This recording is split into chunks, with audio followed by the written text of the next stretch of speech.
Assalamu alaikum warahmatullahi wabarakatuh. This is Sir Naseem Zulfikar. In this video, I am going to solve the model paper of first year chemistry for 2023 annual examination. जैसे कि आप जानते हैं कि first year chemistry का जो paper अभी आज इस साल होने वाला है तो रेगुलर स्टूडेंट्स का, तो उसके जो मॉडल क्वेश्चन पेपर हैं वो इंटर बोर्ड की वेबसाइट पर आ चुके हैं, तो वो सामने आपके मौजूद हैं। तो उसको मैं कंप्लीट इसके एमसीक्यूज और न्यूमेरिकल्स इसको इस वीडियो के अंदर जो है वो मैं सॉल्व करूँगा। ठीक है, तो स्टार्ट से एंड तक इस वीडियो को आप देखिए, स्पेशली वो स्टूडेंट जो फर्स्ट ईयर के स्टूडेंट्स हैं प्री मेडिकल या प्री इंजीनियरिंग के, जो कि केमिस्ट्री के एग्जाम्स इस साल देंगे फर्स्ट ईयर के। ठीक है, तो वो इसको करते हैं स्टार्ट। ठीक है, तो फर्स्ट एमसीक्यूज इसके अंदर हमारे पास जो आएगा, this is which of the following samples of substances contain the same number of atoms that of 20 gram calcium. तो उसकी सिंपल ट्रिक ये है कि 20 ग्राम कैल्शियम हमारे पास जो आ रहा है 0.5 मोल आ रहा है। 0.5 मोल इन चारों में से और कौन सी चीज़ है, तो वो हम देख सकते हैं। जैसे 16 ग्राम ऑफ सल्फर जो है ना वो हमारे पास 0.5 मोल्स होता है। तो 16 ग्राम सल्फर में जितने नंबर ऑफ एटम्स होंगे और जगह 0.5 मोल है तो ये आधा मोल है, तो 3.01 इंटू 10⁻23 इतने एटम्स होंगे, और सेम इतने ही एटम्स जो है वो 20 ग्राम कैल्शियम में भी होंगे। तो फर्स्ट का आंसर ए हो गया। सेकंड है principal and azimuthal quantum number value for 3D orbitals are 3D orbital. देखो प्रिंसिपल क्वांटम नंबर वैल्यू मतलब यहाँ पर इसकी 3 आ जाएगी, तो n की वैल्यू हमारे पास यहाँ पर आ गई, दिस इज 3, और l की वैल्यू कितनी आ जाएगी भी, d के लिए s के लिए हमारे पास 0 होती है, p के लिए हमारे पास 1 होता है, d के लिए हमारे पास 2 होता है। तो n इक्वल टू 3 और l इक्वल टू 2, तो n equal to 3 l equal to 2, B option हमारा करेक्ट हो गया। थर्ड उसके बाद है VBT tells us about all of the following facts except. VBT हमें सब चीज़ों के बारे में बताता है सिवाय इस चीज़ के, bond length, bond strength, bond energy, bond order. तो ये VBT वैलेंस बॉन्ड थ्योरी हमें जो है वो किसका आइडिया नहीं देता। देखो बॉन्ड स्ट्रेंथ का आइडिया देता है, बॉन्ड ऑर्डर का आइडिया देता है, ठीक है, बॉन्ड लेंथ, बॉन्ड एनर्जी। अच्छा, बॉन्ड ऑर्डर का आइडिया आई थिंक ये ऐसे नहीं देता, क्योंकि बॉन्ड ऑर्डर का जो आइडिया है वो MOT देता है, मॉलिक्यूलर ऑर्बिटल थ्योरी। यस, तो डी ऑप्शन करेक्ट है। फोर्थ है one bond angle in ammonia molecule reduces from 109.5 degrees to 107 degrees because of the following type of repulsion. किस रिपल्जन की वजह से बॉन्ड एंगल जो है वो डिक्रीज हो जाता है, कम हो जाता है। ठीक है, किस टाइप के रिपल्जन की वजह से, bond pair, bond pair, bond pair, lone pair, lone pair, lone pair, या एक्टिव पेयर, इनएक्टिव पेयर। तो जैसे कि आप जानते हैं कि उसके अंदर हमारे पास एक लोन पेयर आ जाता है, अमोनिया के अंदर नाइट्रोजन के पास एक लोन पेयर है, तो लोन पेयर और बॉन्ड पेयर की रिपल्जन होती है, तो जिसकी वजह से बॉन्ड एंगल 2.5 डिग्री डिक्रीज हो जाता है। तो बी ऑप्शन करेक्ट हो जाएगा, bond pair, lone pair. Fifth है gas is more ideal at dash. Gas ज़्यादा आइडियल कब हो गई, ज़्यादा आइडियल कब बिहेव करेगी। ठीक है, तो गैस का आइडियल कंडीशन क्या होता है, जब वो गैस लॉस को फॉलो करे, तो वो गैस ज़्यादा आइडियल हमारे पास हो जाएगी हाई टेम्परेचर पर, टेम्परेचर हाई होना चाहिए, और लो प्रेशर पर। तो हाई टेम्परेचर, लो प्रेशर देख लें, तो ये हमारा हाई टेम्परेचर हो गया दैट इज 30 डिग्री सेंटीग्रेड, और लो प्रेशर हो गया 1 atm। तो इस पर सबसे ज़्यादा हमारे पास गैस आइडियल होगी। नेक्स्ट है सिक्स्थ है the principle involves in the liquefaction of gases is Joule Thomson effect, C option. Seventh है which of the following molecules possesses strongest London forces. जितना बड़ा मॉलिक्यूल होगा लंडन फोर्स उतनी ज़्यादा strong होनी शुरू हो जाएंगी। ठीक है, तो किसकी लंडन फोर्सेस हमारे जहाँ पर जो है वो स्ट्रॉन्गेस्ट मिलेंगी, H2, हीलियम, मीथेन, नियॉन। ठीक है,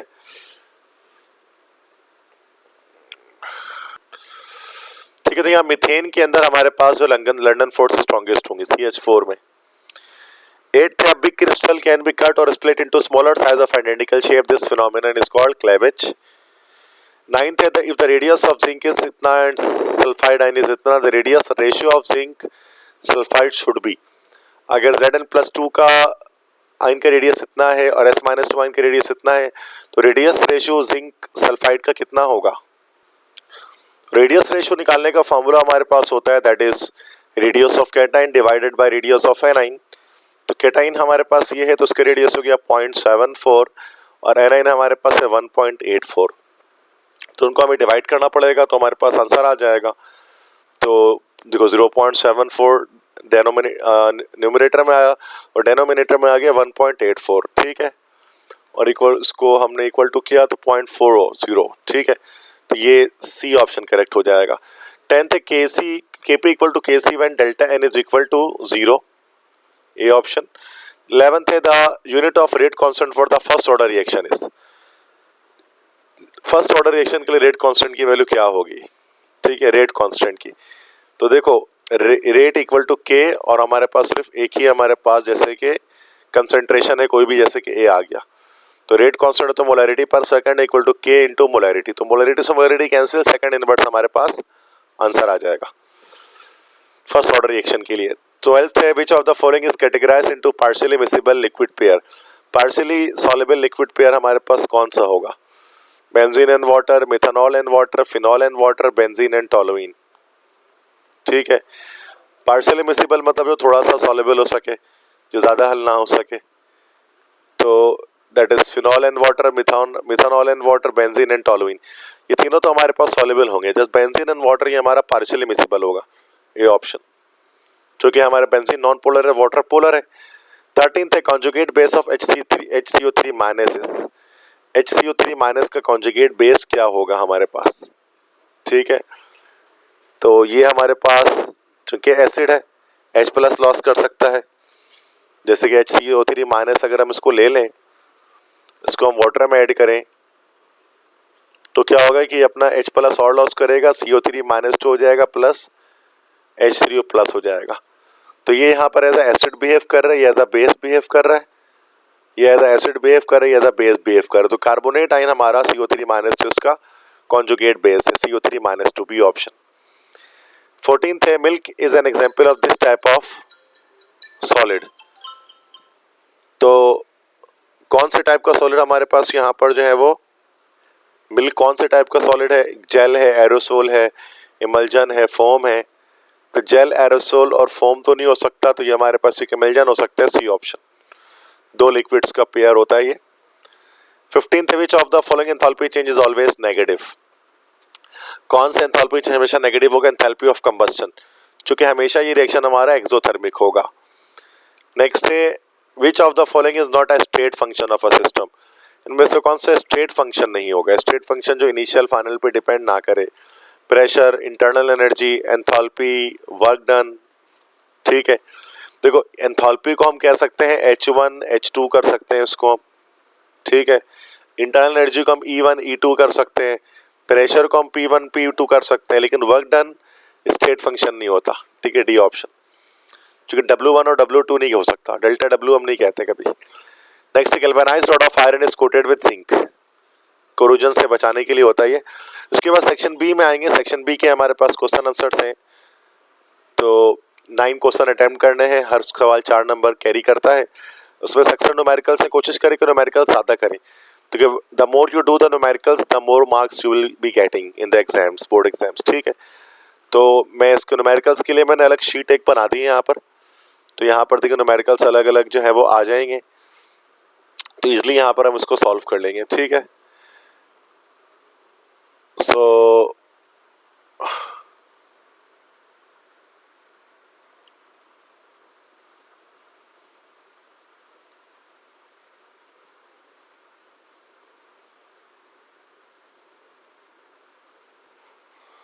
तो क्वेश्चन नंबर 2 का फर्स्ट पार्ट है कि define the term stoichiometry in a laboratory experiment. If 135 gram aluminum is allowed to react with excess of sulfur, it gives 300 gram of aluminum sulfide as given in the following equation. Determine the percentage yield of aluminum sulfide.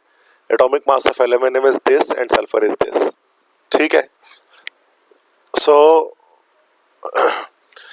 यहाँ पर कहा जा रहा है कि एक laboratory experiment है, इतने ग्राम 135 ग्राम एल्यूमिनियम को रिएक्शन कराया जा रहा है सल्फर के साथ, जिसे 300 ग्राम एल्यूमिनियम सल्फाइड मिल रहा है। परसेंटेज यील्ड बताइए, जो 300 ग्राम मिल रहा है हमारे पास, ये हमारा प्रैक्टिकल यील्ड है, ठीक है। परसेंटेज यील्ड हमें बताना है, मतलब सबसे पहले हमें थ्योरेटिकल यील्ड पता होनी चाहिए इसकी, ठीक है, तो वो हम निकाल लेंगे इसके अंदर। तो सबसे पहले तो क्या मास मास रिलेशनशिप आ रही है, एल्यूमिनियम है, एल्यूमिनियम सबसे पहले हमारे पास यहाँ पर आपको पता है कि एल्यूमिनियम के मोलर मास को लिखा जाएगा, तो एल्यूमिनियम का होता हमारे पास 27 तो 27 को हम 2 से मल्टीप्लाई कर देंगे, दिस इज 54। तो ये हमारा 54 ग्राम है, ठीक है। तो हमारा 54 ग्राम है और इससे हमें जो एल्यूमिनियम सल्फाइड मिल रहा है वो कितना मिल रहा है, Al2S3 है। तो Al2S3 का मतलब ये हो गया हमारे पास कि एल्यूमिनियम का हो गया हमारे पास दैट इज 27 × 2 देन प्लस, तो आप देख लें कैलकुलेटर किस तरह से मैं यूज़ कर रहा हूँ, 32 × 3, क्योंकि सल्फर एक का 32 होता है। तो ये हमारे पास 150 आ गया। तो 54 ग्राम से हमारा 150 ग्राम बन रहा है, ठीक है। और थोड़ा जूम कर लेता हूँ उसको मैं, ओके। और ये जो हमारा है दैट इज के 135 ग्राम एल्यूमिनियम अगर हमारे पास होगा तो उससे कितना बनेगा, तो x ग्राम कुछ ना कुछ बनेगा, ठीक है। तो रेशियो मेथड हम इसको अप्लाई कर लेते हैं कि 54 = 150 इज इक्वल टू 135 = x। तो ये हो जाएगा 54/150 इज इक्वल टू 135/x। तो ये हो गया 54 × x इक्वल टू 135 × 150, ठीक है। सो यहाँ x हमारे पास हो गया, दिस इज 135 × 150 डिवाइडेड बाय 54। तो अब देख लेते हैं क्या आंसर आ रहा है, कैलकुलेट कर लेते हैं इसको। ये बच्चों हमारे पास आया दैट इज 135 × 150 डिवाइडेड बाय 54, ये हमारा है 375। तो x हमारे पास आ गया, this is 375 gram of aluminium sulphide. कितना एल्यूमिनियम सल्फाइड प्रोड्यूस होगा, ये थ्योरेटिकल यील्ड है। थ्योरेटिकल यील्ड हमेशा ज़्यादा होती है जो प्रैक्टिकल यील्ड होती है, ठीक है। अब हमें परसेंटेज यील्ड निकालनी है, तो परसेंटेज यील्ड निकालने का फॉर्मूला हमारे पास क्या होता है, तो परसेंटेज यील्ड कैसे हम निकालते हैं, it is equal to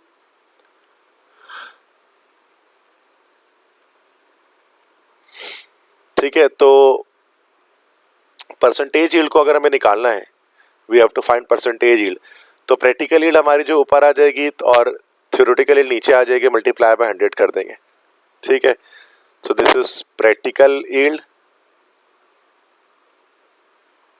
yield, then नीचे आ जाएगी हमारे पास theoretical yield, then multiply by 100। तो प्रैक्टिकल यील्ड हमारे पास है दैट इज जो एक्सपेरिमेंट करके आया हमारे पास है वो है दैट इज 300 ग्राम, वो 300 ग्राम है। और जो थ्योरेटिकल यील्ड है वो जो मैं पता लगी स्टोइचियोमेट्री से 375 है, मल्टीप्लाई बाय 100। तो ये हमारे पास हो गया 300 डिवाइडेड बाय 375 मल्टीप्लाइड बाय 100, ये हमारा गया 80%। तो जो हमारी परसेंटेज यील्ड यहाँ पर निकल गई वो निकल गई 80%, and this is your final answer, ठीक है। तो ये हमारे पास एक क्वेश्चन हो गया किस तरह से परसेंटेज यील्ड निकालते हैं, क्वेश्चन 2 का पार्ट 1। अब क्वेश्चन 2 का पार्ट 2 हमारे पास है, व्हाट इज इट सेइंग, ये कह रहे हैं कि sodium hydroxide reacts with phosphoric acid to form sodium phosphate and water by the reaction this.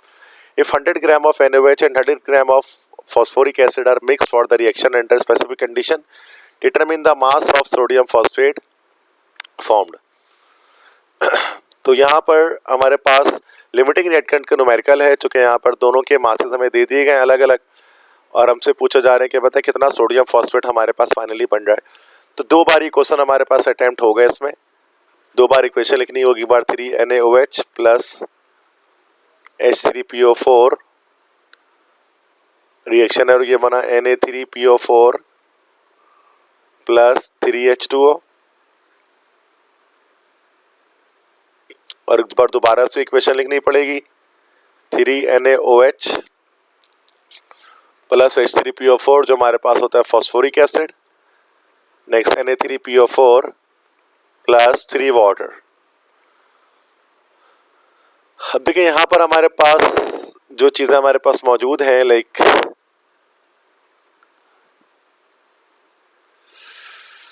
कि सबसे पहले यहाँ पर NaOH के लिहाज से हम देखते हैं कि NaOH के लिहाज से हमारे पास जो है वो सोडियम फॉस्फेट Na3PO4 कितना बन रहा है। फिर यहाँ हम देखेंगे कि फॉस्फोरिक एसिड के हिसाब से कितना हमारे पास सोडियम फॉस्फेट बन रहा है। ठीक है, 3 NaOH है तो 40 मल्टीप्लाई बाय 3 हो गई, तो 40 + 40 + 40 तो 80 हो गई, 80 + 40 हमारे पास 120 हो गया।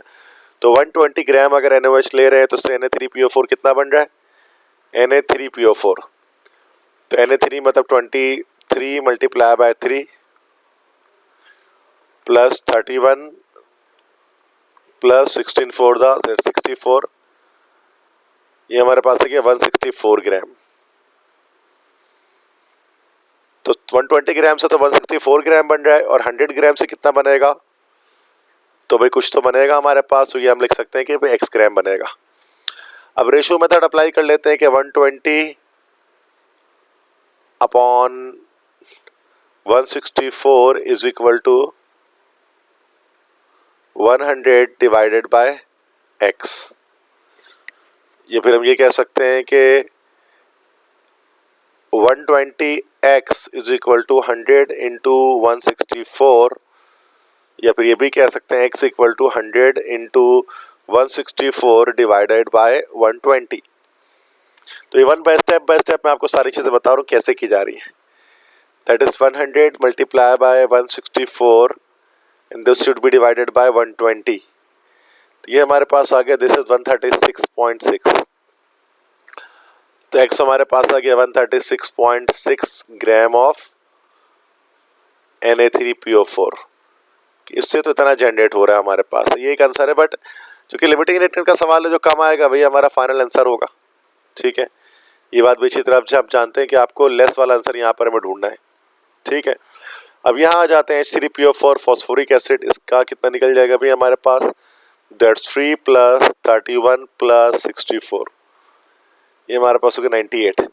तो 98 ग्राम से कितना हमारे पास बन रहा है, दैट इज 164 ग्राम, और 100 ग्राम से कितना बनेगा, तो कुछ तो बनेगा, x ग्राम बनेगा। तो 98 upon 164 is equal to 100 divide by x। तो ये हो गया 98x is equal to 100 into 164, और ये आ गया x equal to 100 into 164 divided by 98। तो मल्टीप्लाई करते हैं 100 इंटू 164 डिवाइडेड बाय 98, ये हमारे पास आ गया 167.3 ग्राम ऑफ Na3PO4। तो अब यहाँ पर देख लें, जो कम बना होगा ना वो हमारा लिमिटिंग रिएक्टेंट यहाँ पर NaOH है। तो सो मास ऑफ सोडियम फॉस्फेट मतलब Na3PO4 प्रोड्यूस्ड इस, वो कितना है असल में, वो है 136.6 gram, and this is your final answer. ठीक है, तो ये हमारा 136.6 ग्राम ये हमारा फाइनल आंसर यहाँ पर होगा। तो ये लिमिटिंग रिएक्टेंट है, इसके अंदर हमेशा हमारे पास आप देख सकते हैं कि दो अलग अलग रिएक्टेंट के मासेस हमारे पास यहाँ पर गिवन किए गए थे। नेक्स्ट इसके बाद आते हैं state Pauli's rule and right the electronic configuration of the following species. बस इलेक्ट्रॉनिक कन्फिगरेशन लिखनी बड़ा आसान है।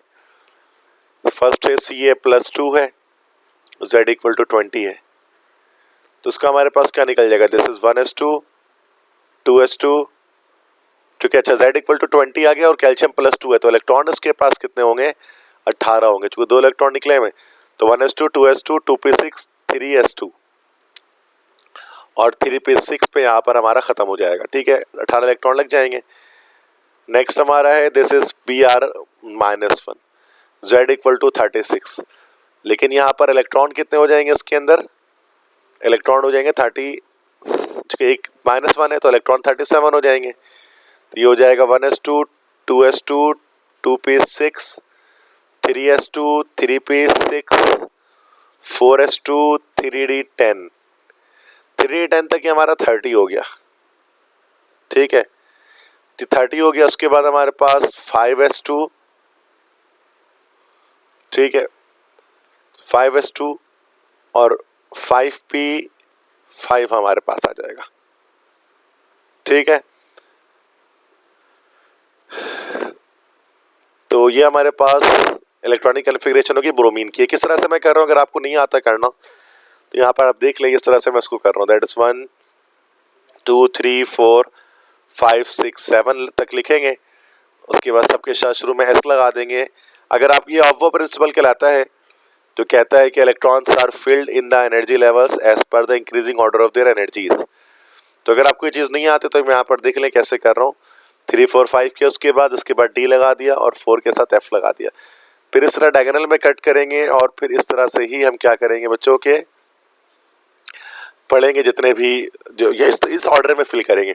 1s2 2s2 2p6 3s2 3p6 4s2 3d10, उसके बाद 4p, उसके बाद 5s। ठीक है, 3d10 तक 30 हो गया।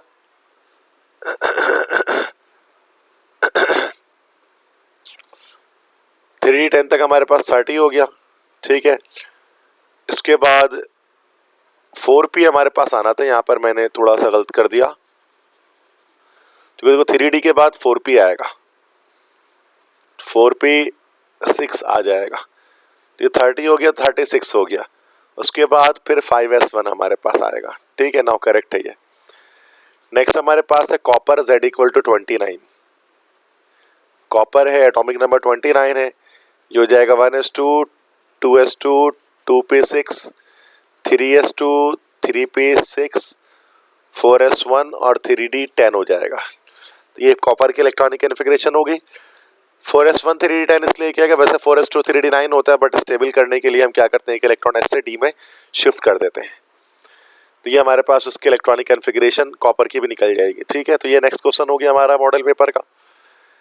नेक्स्ट उसके बाद क्वेश्चन है, क्वेश्चन 4 है, draw molecular orbital diagram of MO2 molecule, write down it's bond order and predict the magnetic properties. ठीक है, देखो ऑक्सीजन हमारे पास होता है, ऑक्सीजन का एटॉमिक नंबर हमारे पास होता है Z इक्वल टू 8 होता है, ये हो जाएगा 1s2 2s2 2p4। तब इलेक्ट्रॉन्स को हम फिलअप करेंगे, 1s2 2s2 2p4 इस तरह से फिलअप करेंगे। तो इलेक्ट्रॉन्स हमेशा याद रखिएगा कि नीचे से ऊपर की तरफ फिल होते हैं जब हम MOT डायग्राम बनाते हैं मॉलिक्यूलर ऑर्बिटल थ्योरी के लिहाज से। तो फिर हम इस तरह से पहले एक लाइन ड्रॉ करते हैं, तो ये एनर्जी इंक्रीज हो रही है, उसका मतलब है। ठीक है, ओके, इसके बाद फिर अब एनर्जी डायग्राम बनेगी यहाँ पर हमारे पास। सबसे पहले ये हम एक 1s के लिए बना लें, फिर उसके बाद एक हम बना लेते हैं 2s के लिए, ये 2s के लिए बन गया हमारे पास, और एक बना लेते हैं 2p के लिए।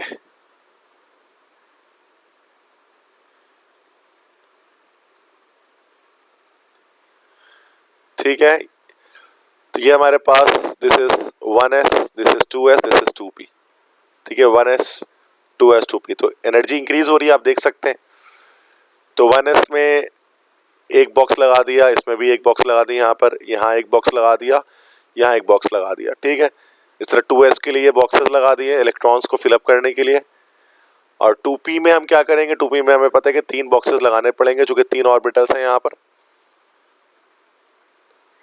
और यहाँ पर भी इस तरह से बॉन्डिंग मॉलिक्यूलर ऑर्बिटल जो लेस एनर्जी वाला होता है उसमें 3, और एंटी बॉन्डिंग में हमने 3 लगा दिया। ठीक है, बहुत आसान ट्रिक है, वो देख लें।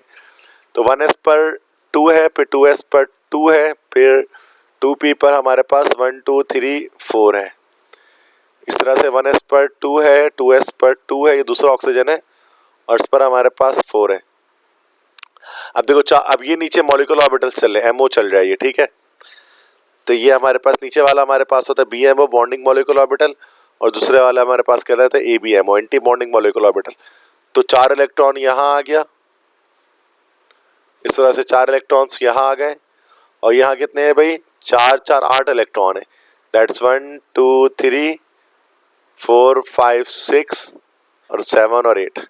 ठीक है, ये हमारा जो है वो this is called MOT diagram. तो ये हमने MOT डायग्राम यहाँ पर तो बना दिया, मॉलिक्यूलर ऑर्बिटल थ्योरी के लिहाज से इलेक्ट्रॉनिक कॉन्फ़िगरेशन कर दी। क्या कह रहे हैं कि अब इसमें हम इसके बॉन्ड ऑर्डर बताएं और मैग्नेटिक प्रॉपर्टी बताएं। देखो बॉन्ड ऑर्डर का तरीका क्या होता है बॉन्ड ऑर्डर निकालने का, ठीक है। बॉन्ड ऑर्डर निकालने का हमारे पास एक फॉर्मूला है, वो फॉर्मूला देखना पड़ेगा आपको।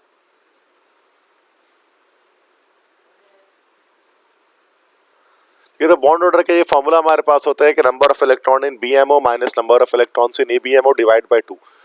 देखो बीएमओ में कितने इलेक्ट्रॉन्स है, 2 2 4, 4 और 4 8, 8 इलेक्ट्रॉन्स यहाँ पर है, माइनस एबीएमओ में कितने 2 2 4 और 5 जो 6 इलेक्ट्रॉन्स है डिवाइड बाय 2। तो 8 माइनस 6 हमारे पास क्या होता है, यस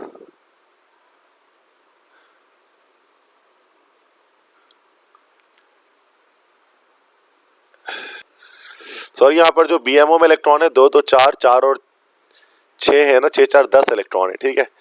10 यहाँ है और यहाँ सही है, ठीक है 6 है एबीएमओ में। तो ये हमारे पास 10 माइनस 6 4/2 हो गया। तो 1 2 2 जा 4। तो बॉन्ड ऑर्डर इसका हमारा निकला 2। इसलिए ऑक्सीजन के मॉलिक्यूल के बीच में हम देख सकते हैं कि डबल कोवेलेंट बॉन्डिंग पाई जाती है। तो ये तो बॉन्ड ऑर्डर हमारा निकला। तो एक बॉन्ड ऑर्डर आगे, दिस इज द आंसर।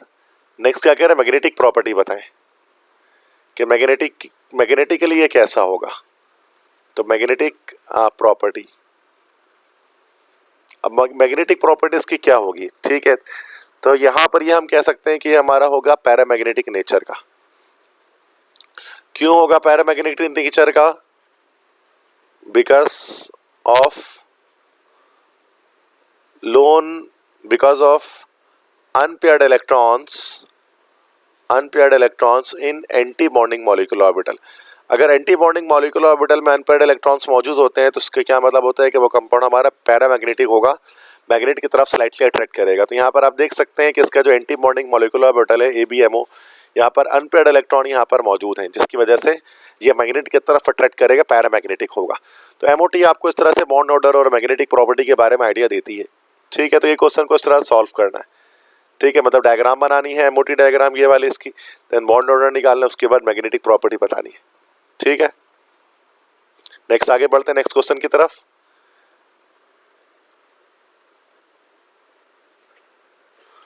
ठीक है, इसके बाद नेक्स्ट क्वेश्चन है calculate the molar mass of given gas whose diffusion rate is 2.83 times the diffusion of methane. कि एक गिवन गैस है, एक्स कह सकते हैं उसको हम, तो इसकी मोलर मास को कैलकुलेट करना है, मतलब इसके मॉलिक्यूलर मास को कैलकुलेट करना है, और जिसका डिफ्यूजन रेट जो है वो 2.83 टाइम्स जो है वो फास्टर देन मीथेन है, ठीक है। तो एम एक्स हमें बताना है यहाँ पर, molecular mass of gas x, और जो मीथेन का मॉलिक्यूलर मास हमारे पास वो 16 होता है, दैट इज 12 + 4 16, और जो रेट ऑफ डिफ्यूजन है वो एक्स गैस की 2.83 टाइम्स फास्टर देन मीथेन है। तो रेट ऑफ डिफ्यूजन हम यहाँ पर लिख सकते हैं 2.83 है एक्स और मीथेन गैस की। जब हम इसको सॉल्यूशन करेंगे तो यहाँ पर हमें ग्राम्स लॉ डिफ्यूजन लगाना है। तो ग्राम्स लॉ डिफ्यूजन क्या कहता है कि RX/RCH4 = molecular mass of CH4 divide by molecular mass of X। तो वैल्यूज को यहाँ पर हम पुट करेंगे। तो सबसे पहले तो जो रेट ऑफ डिफ्यूजन है इसकी वैल्यू 2.83 है, मीथेन के मॉलिक्यूलर मास 16 पुट हुई, mx को हम ऐसे छोड़ देते हैं। देन हम करेंगे स्क्वायरिंग बोथ साइड करेंगे, और जो है वो 2.83 का स्क्वायर हमारे पास 8 निकलेगा, और ये रूट से स्क्वायर कैंसिल हो जाएगा हमारा, तो ये 16/mx हो जाएगा, और mx हमारे पास 16/8 हो जाएगा। जब कट करेंगे तो 8 1 = 8, 8 2 = 16, तो 2 AMU इसका आंसर आ जाएगा। कि जो भी गैस थी, एक अननोन गैस, इसका जो हमारा मॉलिक्यूलर वेट था तो वो हमारा 2 AMU था, लाइक हाइड्रोजन गैस शायद ये होगी। तो इस तरह से इस क्वेश्चन को यहाँ पर जो है वो सॉल्व करना है। आई होप सो कि आपको यहाँ तक समझ में आया होगा। ओके, नेक्स्ट क्वेश्चन 8 इसके बाद है कि silver sulphate is used for medicinal purpose to fill wounds. Its solubility in water at 25 degree centigrade is 1.43 into 10⁻⁻² moles per decimeter cube. What will be its KSP?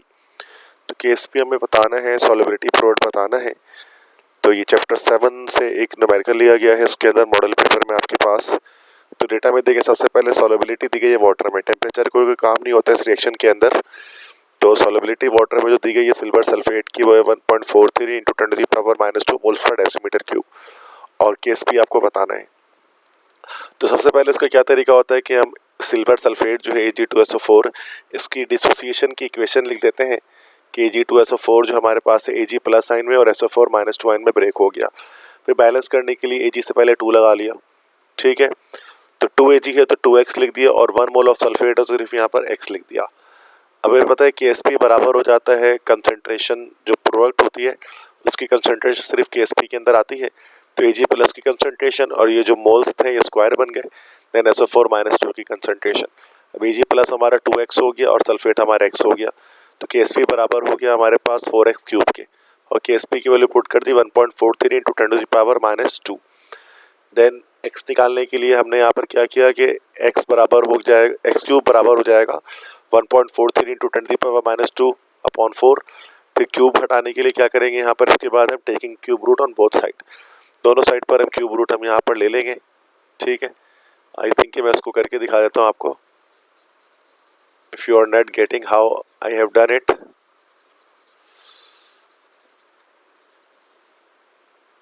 Okay, let me do it again. देखिए सबसे पहले यहाँ पर इसको divide में लेकर चलेंगे, तो एक्स क्यूब हमारे पास आ गया, this is 1.43 into 10 to the power minus 2 divided by 4। अब चूंकि यहाँ से क्यूब हटाना है, एक्स निकालना हमें, तो taking cube root on both sides, तो दोनों साइड्स पर हम जो है वो क्यूब रूट ले रहे हैं। जब हम दोनों साइड्स पर क्यूब रूट लेते हैं तो यह हमारे पास यहाँ से एक क्यूब रूट यहाँ ले लेते हैं एक्स क्यूब, और यहाँ पर एक क्यूब रूट आ जाता है, that is 1.43 into 10 to the power minus 2 over 4। या 3 लगा देंगे तो जिसको क्यूब रूट को शो करेगा, तो क्यूब रूट से क्यूब कैंसिल हो जाएगा और एक्स यहाँ पर हमारे पास बराबर हो जाएगा। अब यहाँ से हम फाइंड आउट कर लेते हैं, तो कैलकुलेटर में क्यूब रूट निकालने के लिए शिफ्ट दबाकर हम लोग क्या करते हैं कि रूट का बटन दबाते हैं, देन फ्रैक्शन ले लेते हैं, that's 1.43 into 10 to the power minus 2 divide by 4। तो ये हमारे पास 0.152 और x निकाल रहे हैं यहाँ पर हम कंसंट्रेशन, तो इसकी यूनिट कैपिटल M हमारे पास आ जाएगी, ठीक है।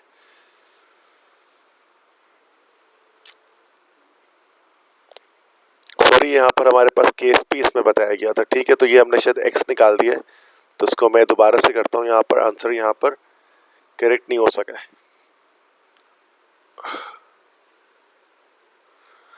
चूंकि यहाँ पर हमें Ksp निकालने को कहा गया ना, तो यहाँ Ksp की वैल्यू ये गिवन नहीं थी, ये तो हमारे पास x की वैल्यू थी, सॉल्युबिलिटी जो है, ठीक है, जो सॉल्युबिलिटी गिवन होती है ये असल में हमारे पास ये x की वैल्यू होती है, ठीक है।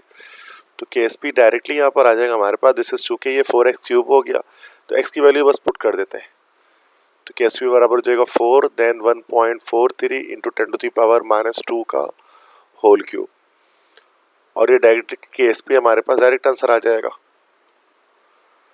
So that's 4 1.43 into 10 to the power minus 2, उसके बाद बाहर होल क्यूब इसका आ जाएगा।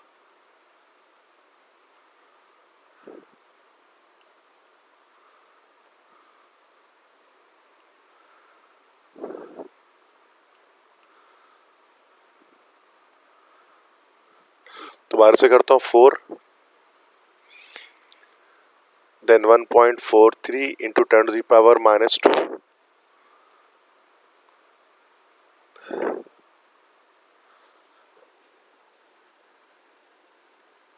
ओके। सो ये हमारे पास आ गया, that is 1.169 into 10 to the power minus 5 to 10 to the power minus 5, ठीक है। यूनिट क्या निकल जाएगी इसकी, यूनिट Ksp की वैसे जो गिवन यूनिट निकलेगी, अब यहाँ से हम इसको देख लेते हैं, यहाँ स्क्वायर है और यहाँ पर 1 है, तो ये मोल क्यूब पर dm 9 इसकी यूनिट हमारे पास निकल जाएगी, ठीक है। तो ये हमारा फाइनल आंसर हो जाएगा। तो ये मैंने पीछे गलती कर दी थी, असल में Ksp निकालना है तो डायरेक्ट x की वैल्यू पुट करके हम निकाल सकते हैं, ठीक है। तो आई होप सो को ये क्वेश्चन 8 आपको क्लियर होगा। नेक्स्ट क्वेश्चन की तरफ बढ़ते हैं। तो नेक्स्ट क्वेश्चन में हमारे पास जो है वो क्वेश्चन नंबर 13 है कि balance the following equation by ion electron method. तो ये हमारे पास जो है वो चैप्टर 12 के अंदर आयन इलेक्ट्रॉन मेथड के थ्रू जो है वो इलेक्ट्रॉन बैलेंसिंग आती है, ठीक है। तो वो यहाँ पर हम इसमें देख लेते हैं। तो एक इक्वेशन मौजूद है बेसिक मीडियम, इसको बैलेंस करना है। तो उसके पास मल्टीपल स्टेप्स हमारे पास इसमें होते हैं। तो स्टेप बाय स्टेप मैं आपको बता देता हूँ कि हाउ टू डू इट।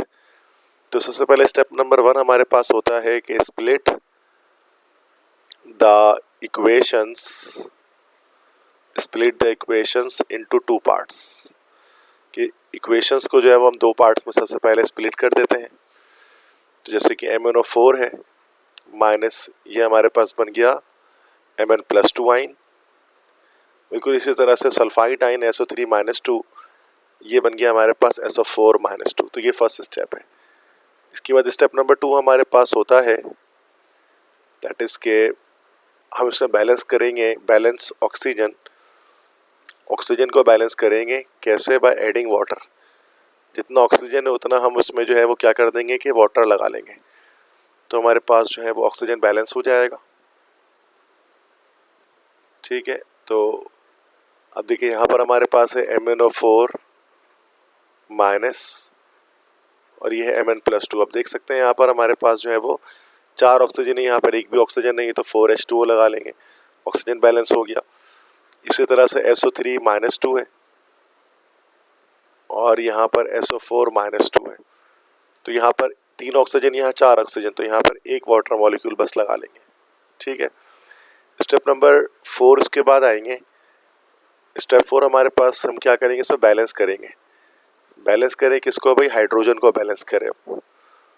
अब हाइड्रोजन कैसे बैलेंस होगा? बाय एडिंग H+ आइन। H+ आइन इसमें ऐड करके हाइड्रोजन को बैलेंस कर लें। तो अब देखो यहाँ पर हमारे पास 8 हाइड्रोजन है ना, तो इधर पर 8H+ लगा लेंगे। तो MnO4 माइनस प्लस 8H+ और ये हमारे पास हुआ Mn+2 प्लस 4 वाटर। बिल्कुल इसी तरह से यहाँ पर हमारे पास 2 हाइड्रोजन है तो यहाँ 2H+ लगा लेंगे बैलेंस करने के लिए। SO3-2 plus H2O, SO4-2 plus 2H+, ठीक है। ये हमारा हो गया। इसके बाद नेक्स्ट अब क्या करना है हमें कि स्टेप नंबर हमारा 4 था। अब चूंकि बेसिक मीडियम है, बेसिक मीडियम की एक स्टेप हम फॉलो करते हैं, स्टेप नंबर 5। इसमें हम ऐड करते हैं add OH- according to H+ ion. जितने H+ आइन से उसके अकॉर्डिंग OH- दोनों साइड पर हम लगा लेते हैं, ठीक है। तो ये करना ज़रूरी है। तो जैसे कि यहाँ पर हम देख सकते हैं कि MnO4 माइनस प्लस 8H+ है और एरो देन Mn+2 है और ये 4H2O है। चूँकि यहाँ 8H+ है तो इधर पर हम जो है वो 8OH- भी लगा लेते हैं, ठीक है। बिल्कुल सेम इसी तरह से सेकंड इक्वेशन लिखते हैं।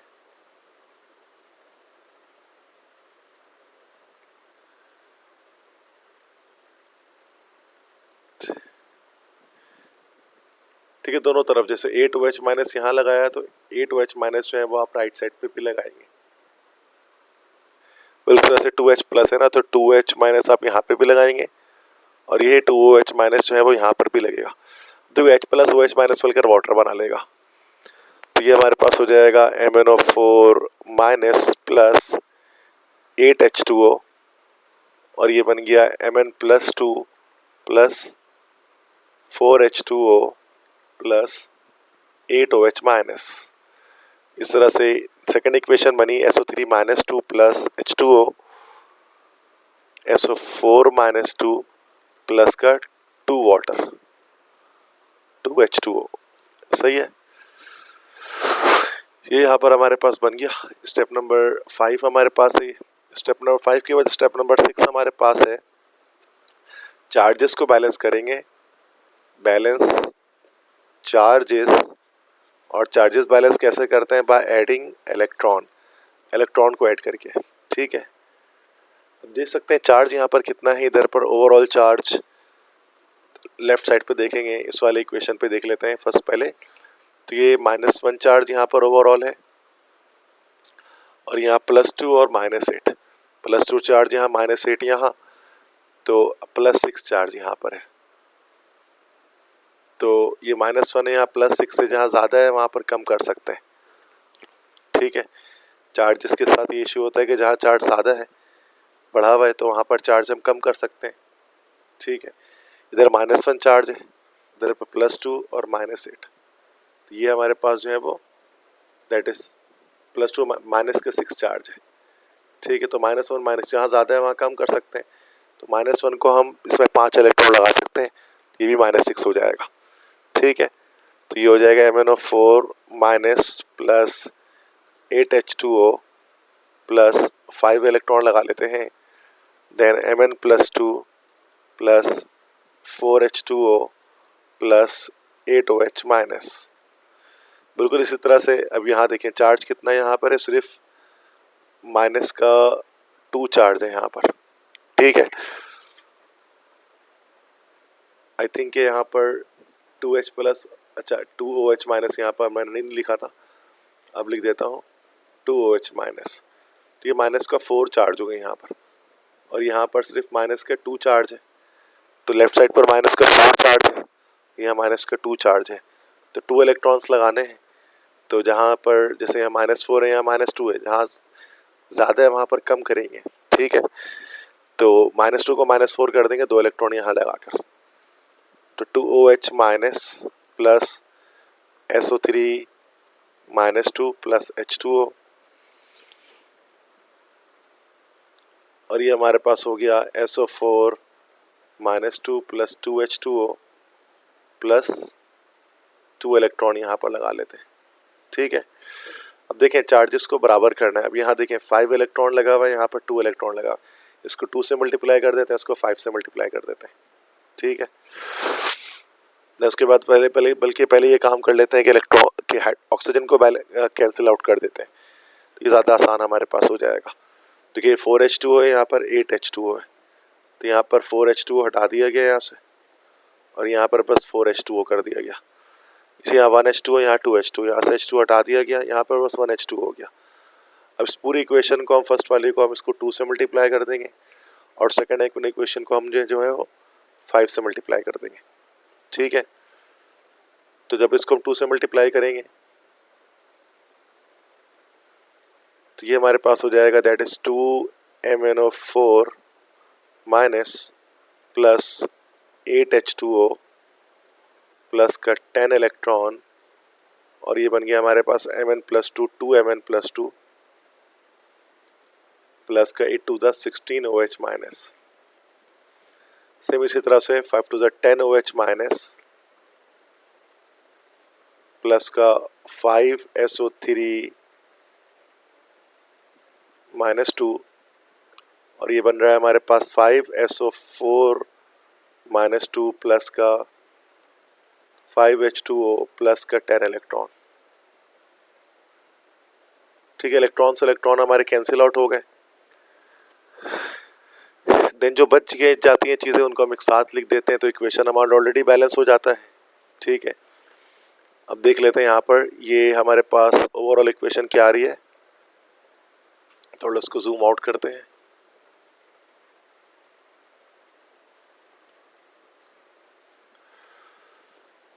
ओके, तो देखिए यहाँ पर हमारा 2MnO4 है। ठीक है, तो मैं ओवरऑल इसको लिख देता हूँ इक्वेशन को कि 2MnO4 माइनस प्लस, देखिए ये 8 वाटर है, ये 5 वाटर है, तो 8 में से 5 माइनस करेंगे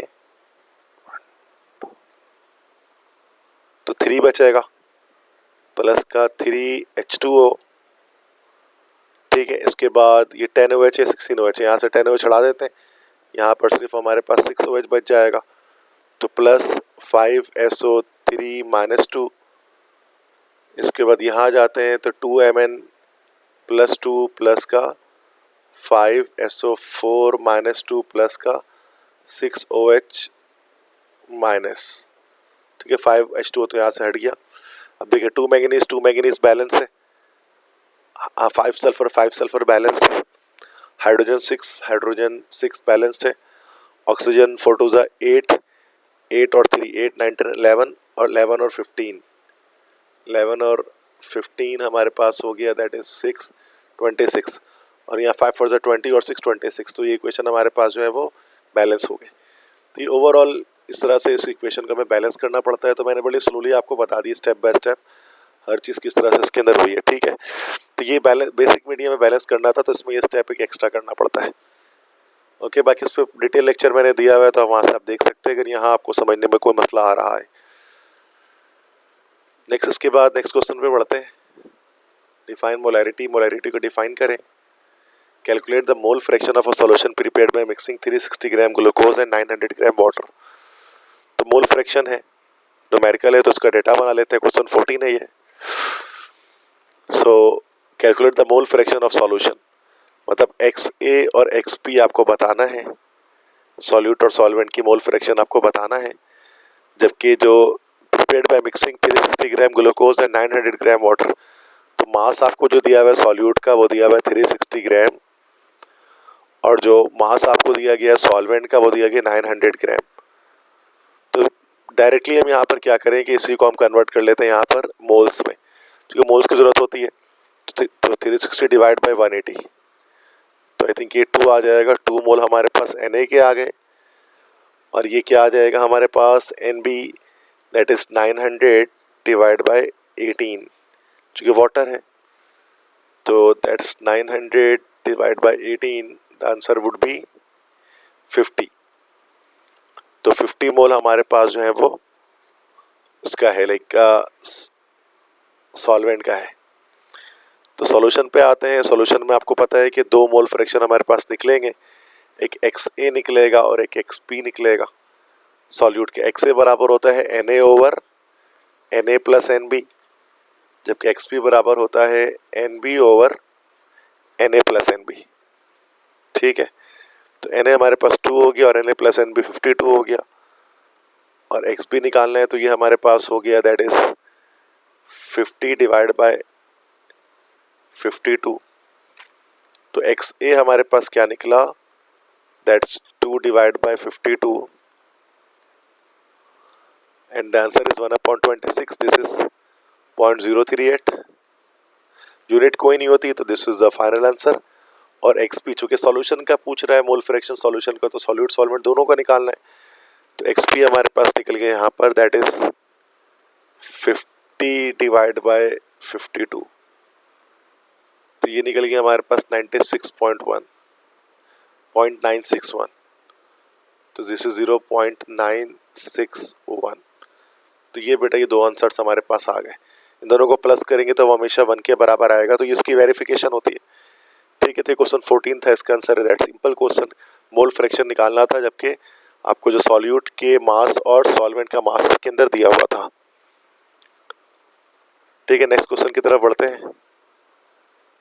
state the question number 4A, I think ये लॉन्ग क्वेश्चन का पार्ट है कि state the main postulates of electron repulsion theory and predict the geometry of BF3 ammonia and CO2 molecule. तो इसका बड़ा सिंपल ट्रिक होता है, अगर आप इसको यहाँ पर देखें ना कि किस तरह से हम जो है वो शेप्स डिफरेंट मॉलिक्यूल्स के बनाते हैं, ठीक है। इसकी सिंपल ट्रिक है, जैसे मैं 3 यहाँ कॉलम्स बना देता हूँ अलग अलग शेप्स के लिए। जैसे कि BF3 का बनाना है, BF3 का शेप बनाना है, तो देखो सबसे पहले BF3 का लेविस स्ट्रक्चर आप ड्रॉ कर लेंगे। तो बोरॉन होता है, बोरॉन के लास्ट शेल में 3 इलेक्ट्रॉन है, वो ट्विन फ्लोरीन से जुड़ा हुआ होता है, बॉन्ड बनाया हुआ होता है। अब यहाँ पर हम देख सकते हैं कि जो बॉन्ड पेयर हमारे पास है वो जो है वो 3 है और लोन पेयर 0 है। बॉन्ड पेयर 3 हो, लोन पेयर 0 हो, तो इसका जो शेप हमारे पास आएगा, ये शेप हमारे पास आएगा ट्रायगोनल या ट्रायगोनल प्लेनर, और जिसकी बॉन्ड एंगल आएगी वो बॉन्ड एंगल कितनी आ जाएगी, वो आ जाएगी 120 डिग्रीज की। तो ये इलेक्ट्रॉन पे रिपल्जन थ्योरी के तहत हमने इसका शेप निकाला। इसके बाद शेप ड्रॉ करना है, दैट सिंपल। तो ये हमने बोरॉन लिया और 3 फ्लोरीन आपको जो है ना वो पंखे की पंखड़ी शेप में इस तरह से लगा देना है 120 डिग्री पे, ठीक है। तो ये हमारा बॉन्ड एंगल इसको शो कर देना है, ये 120 डिग्री का बॉन्ड एंगल है, सही है। तो ये शेप हो गया। सेकंड इस तरह से आपको दिया हुआ है NH3 अमोनिया का, इसके साथ भी सेम यही काम करना है। सबसे पहले अमोनिया का नाइट्रोजन के लास्ट शेल में 5 इलेक्ट्रॉन होते हैं, तो 3 तरफ से तो ये हाइड्रोजन से जुड़ गया, और 2 इलेक्ट्रॉन इसके बचे हुए लोन पेयर ऑफ इलेक्ट्रॉन्स। तो बॉन्ड पेयर इसके हमारे पास जो है वो आपको दिख रहे हैं कि 3 है और लोन पेयर 1 है, टोटल पेयर 4 हैं। तो बॉन्ड पेयर 3 लोन पेयर 1 हो तो उसका जो शेप होता है वो हमारे पास पिरामिडल कहलाता है, या पिरामिडल या ट्रायगोनल पिरामिडल भी कहते हैं। अब इसमें बॉन्ड एंगल क्या हो जाएगा, चूंकि इसमें लोन पेयर 1 आ गया तो बॉन्ड एंगल इसका हमारे पास हो जाएगा 160 डिग्री, 107 डिग्रीज। स्ट्रक्चर अगर इसका बनाना है हमें, ठीक है, अमोनिया का तो बड़ा सिंपल वे है कि नाइट्रोजन लें, ठीक है, टेट्राहेड्रल की तरह बना दें, 3H इस तरह से लगा दें और एक लोन पेयर इस तरह से लगा दें। ये वाला जो बॉन्ड एंगल इसको आप शो कर दें 160 डिग्री है, ठीक है। इस तरह से नेक्स्ट CO2 कार्बन डाइऑक्साइड का पूछ रहे हैं। कार्बन डाइऑक्साइड में देखिए कार्बन सेंट्रल एटम में बीच में रखा, दो तरफ ऑक्सीजन रखा, तो ऑक्सीजन के लास्ट सेल में आपको पता है 6 इलेक्ट्रॉन होते हैं, 6 ग्रुप का एलिमेंट है। तो लेविस स्ट्रक्चर ड्रॉ कर रहे हैं, कार्बन के लास्ट सेल में 4 इलेक्ट्रॉन होते हैं, तो इधर से एक डबल कोवेलेंट बॉन्ड बन गया, इधर से एक डबल कोवेलेंट बॉन्ड बन गया। तो बॉन्ड पेयर की जब बात करेंगे तो आप जानते हैं कि pi bonds are ignored in determining the shape of molecule, तो बस एक और एक दो हमारे पास बॉन्ड पेयर है कार्बन के अराउंड, सेंट्रल एटम के अराउंड, और लोन पेयर इसके पास 0 है। तो ये शेप इसका आ गया हमारे पास, वो क्या आ गया, शेप इसका हमारा आ गया, दिस इज लीनियर शेप आ गया। और जो बॉन्ड एंगल इसकी आती है, चूँकि स्ट्रेट शेप बन रहा है, तो बॉन्ड एंगल इसकी आ रही है 180 डिग्री की, 180 डिग्री की। इस सेक्शन भी बड़ा सिंपल है इसको बनाने का, ठीक है। कार्बन लें और सीधे 2 ऑक्सीजन ड्रॉ कर लें, ठीक है, और ये बॉन्ड एंगल इसका आप दे दें 180 डिग्री का। इस तरह से ये BF3 अमोनिया गैस और कार्बन डाइऑक्साइड का स्ट्रक्चर हम बना सकते हैं, ठीक है। तो ये इस तरह से किसी और का मॉलिक्यूल भी आ सकता है, लेकिन ये इंपॉर्टेंट होते हैं, तो इनको याद रख लीजिएगा किस तरह से मैंने ये किया है, ठीक है। तो नेक्स्ट इसके बाद आई थिंक लास्ट क्वेश्चन है ये, state and explain Hess law of constant heat summation, calculate the enthalpy of combustion of propane at 25 degree centigrade by the given information। तो गिवन इन्फॉर्मेशन में एंथैल्पी ऑफ कंबस्शन निकालनी है, ठीक है, जबकि एक इक्वेशन दी हुई है। तो ये आपका थर्मोकेमिस्ट्री से बिलोंग करता हुआ एक न्यूमेरिकल है, ये चैप्टर नंबर जो आपका 11 है इससे आता है ये, ठीक है। हीट ऑफ कंबस्शन कैलकुलेट करने के लिए इसमें एक फॉर्मूला है जो यहाँ पर अप्लाई करके हम इसका आंसर निकालेंगे, जो मैंने अपने लेक्चर के अंदर बताया हुआ है आपको, ठीक है। तो ये बेटा, तो इस तरह के क्वेश्चंस को सॉल्व करने का तरीका क्या होता है कि एंथैल्पी ऑफ कंबस्शन बतानी है। ये प्रोपेन है, C3H8 है, तो ये एक फ्यूल है, इसको जलाया जा रहा है, कार्बन डाइऑक्साइड और वाटर प्रोड्यूस हो रहा है, डेल्टा H नॉट रिएक्शन की वैल्यू आपको बतानी है। चैप्टर 11 के ये एक न्यूमेरिकल है। तो देखिए उसमें हमारे पास H3F की और कार्बन डाइऑक्साइड की और वाटर की, इन तीनों की आपको जो है वो हीट ऑफ फॉर्मेशन की वैल्यूज दी गई हैं, और आपको यहाँ पर एंथैल्पी ऑफ कंबस्शन बताना है, ठीक है, हीट ऑफ कंबस्शन। तो अगर आपको ये निकालना है तो उसका फॉर्मूला हमारे पास ये होगा कि समेशन ऑफ NP, फिर उसके बाद जो है वो product heat of formation minus फिर समेशन ऑफ NR, देन जो है वो रिएक्टेंट्स की जो हीट ऑफ फॉर्मेशन।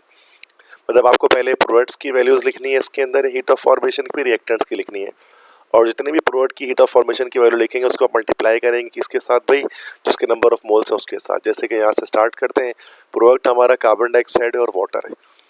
तो देखिए कार्बन डाइऑक्साइड गैस का हमारा जो है वो ये -393.5 है, ये लिखा, और उसके 3 मोल्स हैं तो 3 से मल्टीप्लाई कर दिया, देन प्लस किया उसको। सेकंड हमारे पास क्या है प्रोडक्ट वाटर, तो वाटर का हमारे 2 माइनस के 285.8, अच्छा इसमें मॉडल पेपर में 2858 होगा लिखा हुआ, तो यहाँ पॉइंट लगा दें, ये वैल्यू गलत लिखी गई है, ठीक है, टाइपिंग मिस्टेक हो गई मॉडल पेपर में।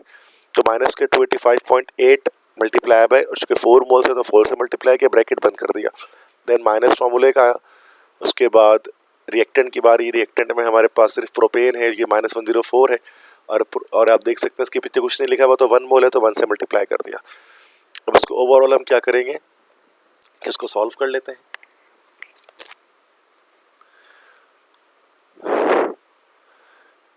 दिस इज -393 मल्टीप्लाई बाय 3, तो ये हमारे पास हो गया माइनस का 1179, ठीक है।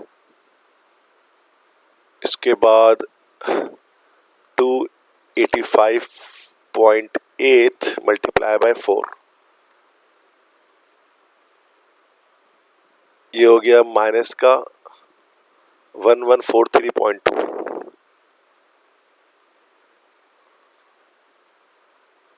देखिए माइनस माइनस प्लस हो गया, प्लस का 104, तो ये हो जाएगा माइनस का 1179 माइनस का 1143.2 प्लस का 104। तीनों को यहाँ समेशन कर लेते हैं। माइनस का 1179 माइनस का 114.3 प्लस का 104, तो यहाँ पर डेल्टा एच नॉट जो हमारे पास आ रहा है रिएक्शन का, ये इसको हम एंथैल्पी ऑफ कंबशन कह सकते हैं। ये हमारे पास आ रहा है माइनस का 1189.3, ठीक है। यूनिट इसकी भी सेम ही आएगी, किलो जूल पर मोल, and this is the final answer. तो जैसे ये आपको फॉर्मूला इसके अंदर जो है ना, ये वाला, this formula you need to remember. इससे क्या होगा कि बस शुरू में आप याद रखें कि प्रोडक्ट लगाना है, उसके बाद आगे आपको जो है वो माइनस कर देना उसको रिएक्टेंट की जो है वो कंसंट्रेशन से, ठीक है। ओवरऑल ये हमारे इसके अंदर जो है वो सॉल्व हो जाएगा। तो बेटा ये आपने अब इसमें देख लिया कि हमने जो है वो यहाँ से कंप्लीट जो मॉडल पेपर थे इसके, तो ये हमने यहाँ पर सॉल्व कर लिए हैं। अच्छा, आप में से किसी स्टूडेंट को अगर सबसे पहली चीज़ तो ये जो PDF चाहिए अगर इसकी कंप्लीट सॉल्यूशन का, तो ये नंबर है मेरा 0300 215 2272।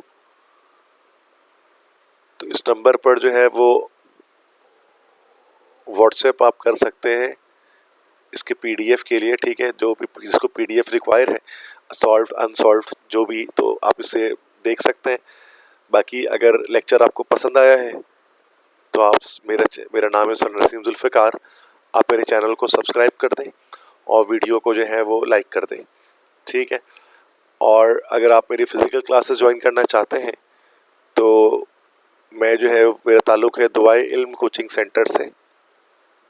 दुआए इल्म कोचिंग सेंटर में मैं पढ़ाता हूँ, केमिस्ट्री और इंग्लिश की क्लासेस लेता हूँ। इसके कैंपसेस कराची में मौजूद हैं, गुलशन इकबाल में, नॉर्थ कराची में, औरंगी टाउन में।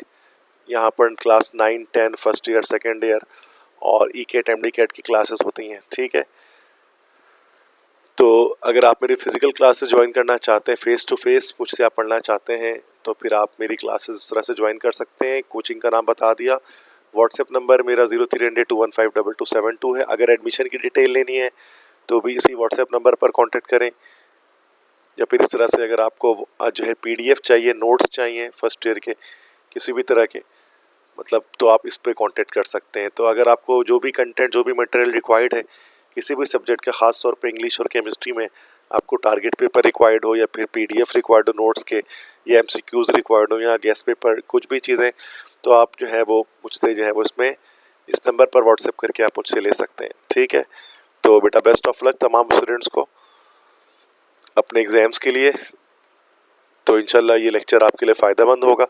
और ये जो मैंने लेक्चर डिलीवर किया है मॉडल पेपर, ये काफ़ी इंपॉर्टेंट है, इसको ठीक तरह से देखें, इसके तमाम क्वेश्चंस की प्रैक्टिस करें, ठीक है।